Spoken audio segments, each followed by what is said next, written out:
Okay, so now we're going to try the apartheid article. And I'm wondering, did I lose the title somehow? There we go. Okay, South African apartheid. I am seeing how this is going to work. So I don't know if you can see the Microsoft tools show up or not. All right, we're going to try this read aloud, and I'm going to highlight. I'm going to show you how to annotate with highlighters as a skill that you can pick up when you read these articles. So, South African Apartheid by Mike Kubik, 2017.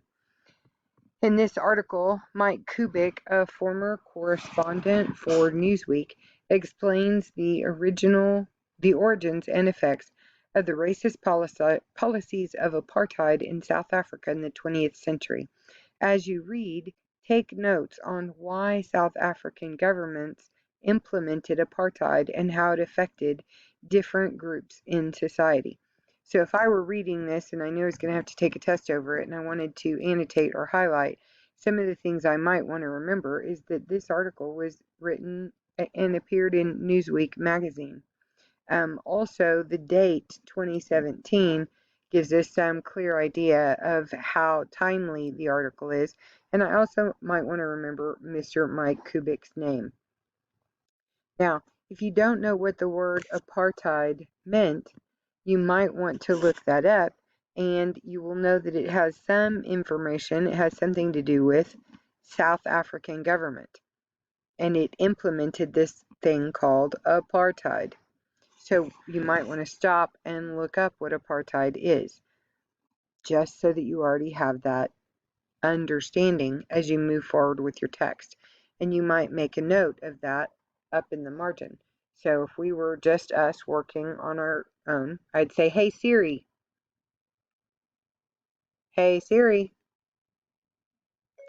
define apartheid.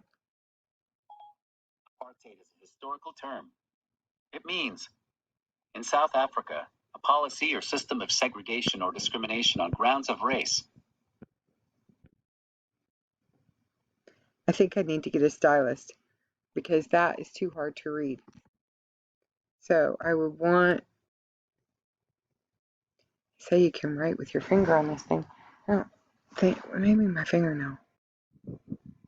Nope, gotta be my finger. So maybe a stylus, but I would take my pencil. Discrimination. Yeah, I know, you can't read it, but discrimination. So apartheid is discrimination. So he's writing an article that explains how South African government implemented this discrimination and how it affected different groups in society. Can I scroll down this way? And here we go, scrolling down. Apartheid was a period of institutional racial segregation that took place in South Africa between 1948 and 1991. Some aspects of apartheid led to parks and other public places in South Africa that were designated for white people only. Hospitals could turn you away if you were black, and separate educational institutions for children. It was separate, and it was far from equal. For example, the government spent 10 times more money on the white schools than it did on others, and the threshold for taxes was much higher for white people than it was for blacks. Apartheid not only kept people apart on the basis of their skin color, it was designed in order to maintain a status quo, a system that subjugated and exploited an entire people based on the color of their skin and kept the minority race in power. So you might, if you had a highlighter, want to come back along and look at words that you don't understand or words that you weren't familiar with. We already looked up apartheid and it was discrimination.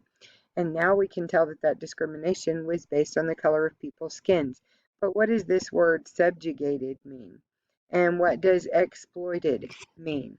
Take a minute and you would look those up to figure out what do those words mean. Subjugated. Hey Siri, what does subjugated mean? Subjugate means bring under domination or control, especially by conquest. Okay. Hey Siri, what does exploited mean? As a verb, it means make full use of and derive benefit from a resource. Do you want to hear the next one? No. So now we've got definitions. And if you wanted to, you should write them out here in the margin. Use my little black pen. So write in the margin. Use this white space to write your notes. If, like most of us, you're viewing this online and you don't have the actual paper copy of the article, this is where you could make note of the paragraph number and take notes. Paragraph number 1 covers that apartheid. How long did it last? Between 1948 and 1991. It's important to do all of this work in this first paragraph and understand each paragraph as you go to build your comprehension. If you wait and don't do anything until you get to the very end of the article, well, then you don't know what's going on and you haven't built your comprehension as you go through. So each paragraph, you need to stop, make notes, and take time to figure out what things mean. Moving on to the second paragraph. South Africa is a former major British colony. During the late 19th century, the discovery of diamonds and gold in the region led to a series of wars between the British and earlier settlers known as Boers, and both groups had a history of conflict with the indigenous population. There's one of those words, indigenous. Indigenous. Let's see. Come on. Yes, I want to do that. Indigenous. Populations. Another word for you to go back and look up. These earlier settlers, South Africans of Dutch or English origin, controlled the riches and resources that were mined by tens of thousands of black natives. Now, if you're watching this at home and you didn't look up indigenous, now is the time to hit pause on the video, look up that word indigenous, and put it into your personal notes. And that way you know what's going on. Here we go. To safeguard the extracted precious metal and gems, the white entrepreneurs herded the African laborers into special quarters or townships where they could be kept under rigid round-the-clock surveillance, thereby setting a precedent for the rules and laws through which the white supremacist government dominated not just the mine workers, but most of the 40 million non-white South Africans. Entrepreneur might be a word that you are not familiar with, and so you might want to look up entrepreneur. You also might want to look up, where was the other one that I thought you might? Precedent. So those are words you might want to pause, stop, look up, and take note. In 1910, Great Britain unified 4 South African colonies into a dominion and formalized its racist system. Now look here, I want you to notice dominion has this number 1. See that number 1 right there? If you move to the bottom of the page, your number 1 is down here, and it's a self-governing territory of the British Empire. So that's what a dominion is. This act gave the whites the near exclusive right to vote and placed them, though only 13% of the population, in complete control of not only the blacks but also the Indians and other Asians living in South Africa.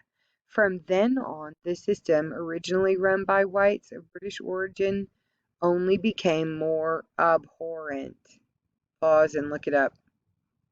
In 1913, South African blacks were banned from buying land in certain areas. In 1923, they were limited to living in segregated residential sections. In 1926, black mine workers were prohibited from practicing skills and trades. And in 1927, the British Crown officially replaced the tribal chiefs as the supreme authority of all African affairs. So as you can see, what starts in 1913 goes all the way to 1927, and in a matter of 14 years, They've lost complete control of their own country. This is why you hear people concerned about the loss of civil rights. Okay, other non-whites were not treated much better. In 1946, for example, South African Parliament deprives the country's Asians of their communal representation and took away the right of land ownership and choice of occupation. Ooh, check that out. Choice of occupation. So they lose the right to decide what it is they want to do for a living. But what gave up the apartheid system its ugly name and brutal form was the 1948 election, which brought power to the National Party of South Africa, a party of Afrikaans, whites of Dutch origin, headed by Daniel Malan. A populist and zealous nationalist, Milan ushered in a race system that sought to totally dominate not just the livelihood, but the personal lives of all non-white South Africans.